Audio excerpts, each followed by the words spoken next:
People are key assets to any business. They bring energy, diverse skill sets, and provide the platform for the organization to grow. Long-serving members take it a few notches higher. Their longevity and ongoing dedication see them conceptualize and anchor projects. In this series, we explore the careers of long-serving individuals within the SuperSport stable, delving into the inner workings of their success and overall contribution to the brand.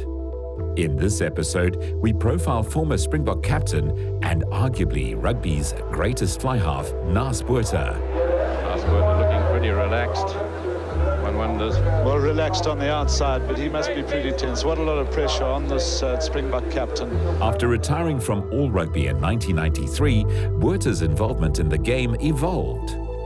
From world-class pivot to broadcaster, he would become one of SuperSport's most trusted voices on the game. Naas, difficult situation, obviously, because there has to be someone on the park. But Phil does make a very good point. Yeah, but in a way it's true, Arnold, but it's still coming down to the discipline of the players also. If you take any second place, any player that arrives can stay on his feet. I grew up in Pretoria in the late 70s and the early 80s, and Naas Botha was an absolute legend. And I remember as a schoolboy, as a rugby player myself, I always thought that this guy was just the best gift that Northern Transvaal, as they were called back in the day, they are now the Blue Bulls. The way that he managed the game, the way that he played the game, the way that he never tackled. I mean, he took a lot of flack for that through his career. But the way that he could just be the admiral on a rugby field and dictate play. Bit of a high tackle from Botha. This is one of the great criticisms of the South African skipper. He either doesn't tackle at all or he goes very high. I remember being at school since grade 1, being 7 years old, and little boys would come up to me and ask me, "Is your dad Naas Botha?"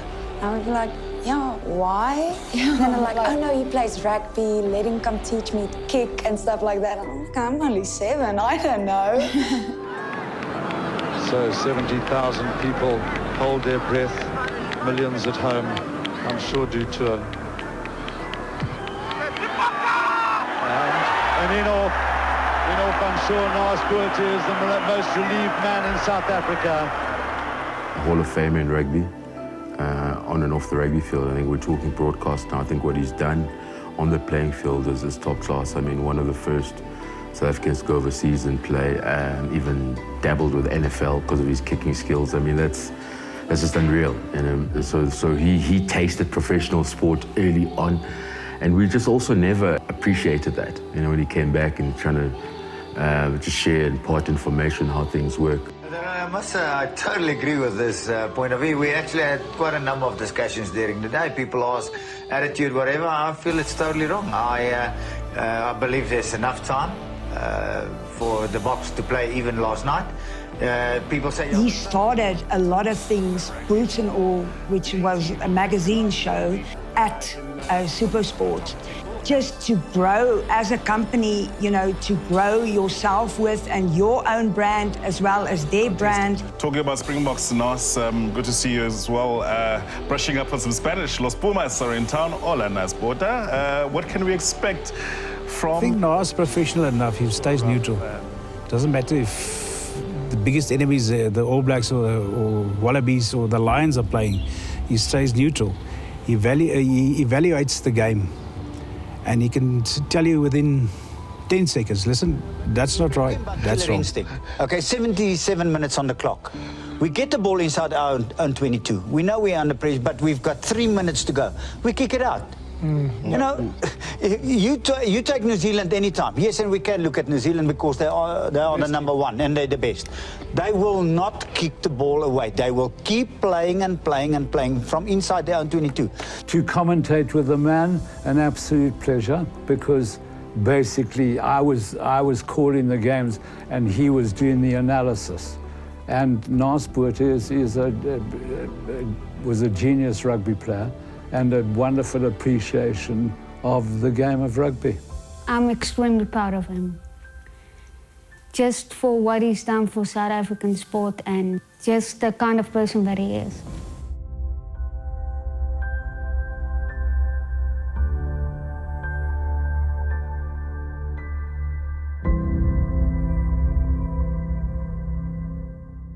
We obviously need a bit of cover at fly half. Patrick Lambie still has not recovered sufficiently from that injury that he sustained, and Johan Goosen makes a return. It's a very good call because he can also play fullback. He played centre at latter part of the French league. Francois Hougaard, I still believe he's a fantastic rugby player. I just think at one stage the game plan killed him. I've been quite a long time at SuperSport. I think it runs nearly 25 years now. Okay, so somewhere along the line, I always look at it and think, I had to do something right to be around for so long. Okay, but I think in general, it's maybe when you enjoy something, like if you enjoy your job, or you love your job, you're just enjoying it more. I've always seen happy people walking into the studio. Even if South Africa lost badly or whatever, we're still happy because you know what? That's what sport teaches you, is that it only takes 7 days to go from 0 to hero. But it also takes 7 days to go from hero to 0, And you take any other business. No business disappears in 7 days. But I want to say your rugby profile can disappear in 7 days, but it can also be rebuilt in 7 days. So that's why it's a lovely industry to be in. As a legend of the game, Naas played a massive role in promoting the sport of rugby. And Naas Botha with it, and he's going to score. Naas is going to score. A lovely piece of work by the fly half. A slightly lucky bounce perhaps, but handsome is as handsome down. And it is almost... Ironically, as a youngster, Naas had no ambition to play rugby at the highest level. A natural athlete, Naas tried to play as many sports as he possibly could. I was born in Brighton, but at a very young age, my parents moved up to Pretoria. So I've always been in Pretoria. I think we moved up there when I was 1 year old. So I'm actually a Pretoria boykie, if I can put it that way. And I've spent 99.9% of my time so far in Pretoria. Early school life would prove to be a solid foundation for what was to come in his adult life. As a young child, I was just absolutely a normal young child.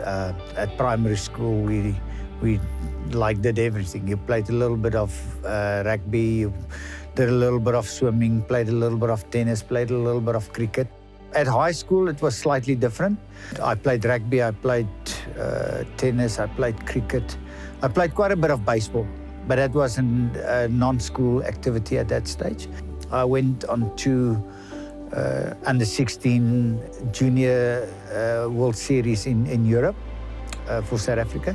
So that was quite nice. So I was a lot more into baseball than anything else. Even though baseball was his main sport growing up, Naas never neglected rugby. He was a standout player in the region through his school career. After Naas Botha, left-footed drop goal attempt, and it's there. 3 points to Naas Botha, 3 points to Northern Transvaal. A drop goal. I did play Bulls as then Northern Transvaal, primary school. I also played Northern Transvaal under 15, and then I also played Northern Transvaal High School. And then I went to University of Pretoria. There I played, my first year I played Northern Transvaal under 20. As we all know, it's all the Bulls now. And then in my second year at university, I got approached by the coach of the Bulls or Northern Transvaal, Brigadier Beerman van Zyl, and he said, listen, we would like to pick you for the senior side. And that's what I did.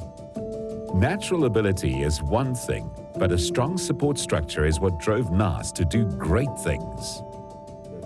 I've always had an attitude that I only achieved what I achieved because of the support of my parents. What I appreciated, they never attended trainings because we had sort of this unwritten rules, They will not interfere with trainings. They will not attend trials, because that's where parents get a little bit active and, try and influence the coaches. And that was just our family. I can't talk on behalf of other families, but that's the way we looked at it. I believe the first training my dad attended was my first Northern Transvaal training. But in those days it was something quite special because, you know, I'm 19 years old, you know, barely out of high school, and then get selected for Northern Transvaal. So that was one. And the first trials they attend was Springbok trials. Nothing else, you know. So that was quite nice. But to sum it up, I would not be sitting here chatting to you if it wasn't for my parents' support. My uit. Dus naast Botha. Weer deur die Gabinghuis met 'n mooi loopie en dan trek hy. En weer op by kan. En hy gaan sy tweede 3 druk. Naas was in his prime just before the professional era. While he earned very little money, playing for the sheer passion was enough to ignite his flame. I started as an amateur. I think I finished my career as an amateur. A lot of people don't believe me in that. But in our days, you just never got paid. They looked at some stage during my career at some expenses, but it was so minimal that we're not going to talk about it because I'm not saying it's embarrassing, but it's a joke, okay? But you know, I started in '77 for playing for Northern Transvaal. And then in 1980, I got selected to play for the Springboks against the British Lions. Everybody said you were the ultimate dominant player. I was trying to force you to do what I actually wanted to do next. Weer hy hoorskop, Bruce hy. Ek het gehoor, na die eerste toets, was daar die skoppe van Naas Botha na die kant en goed doel gewis. No, I had quite an interesting career up to that stage. I started in '77 playing that national trials for the festival games at Loftus, for the opening of the new Loftus.